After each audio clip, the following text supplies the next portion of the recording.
Vladimir Poutine sort du silence. S'exprimant lors d'une conférence de presse conjointe avec son homologue biélorusse Alexandre Loukachenko ce jeudi 13 mars, le président russe a déclaré que son pays était d'accord pour arrêter les combats avec l'Ukraine à certaines conditions. Nous sommes d'accord avec la proposition d'arrêter les combats, mais nous partons du principe qu'un arrêt des combats doit emmener vers une paix durable, a déclaré le chef d'État, après avoir remercié Donald Trump pour avoir consacré autant d'attention au règlement du conflit. Il répond ainsi à la proposition américaine de cessez-le-feu de 30 jours, acceptée par le président ukrainien Volodymyr Zelensky, mardi 11 mars.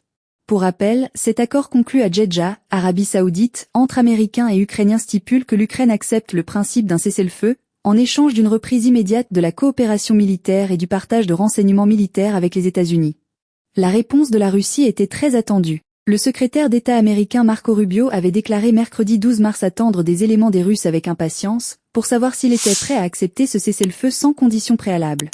Or ces conditions existent et sont nombreuses.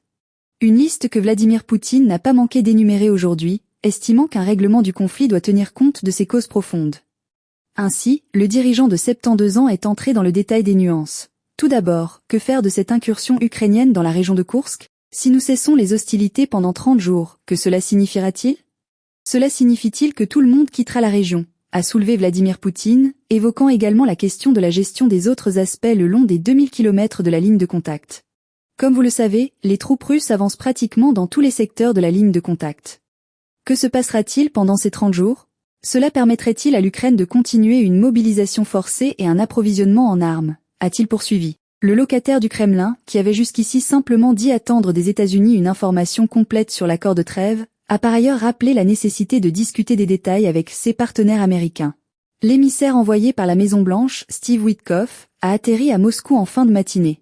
Selon le média européen Politico, citant le média d'information publique russe Izvestia, il sera reçu par le président russe dans la soirée. Dans les minutes qui ont suivi l'allocution de Vladimir Poutine, Donald Trump a salué depuis le bureau ovale la déclaration très prometteuse du chef du Kremlin, tout en la trouvant incomplète.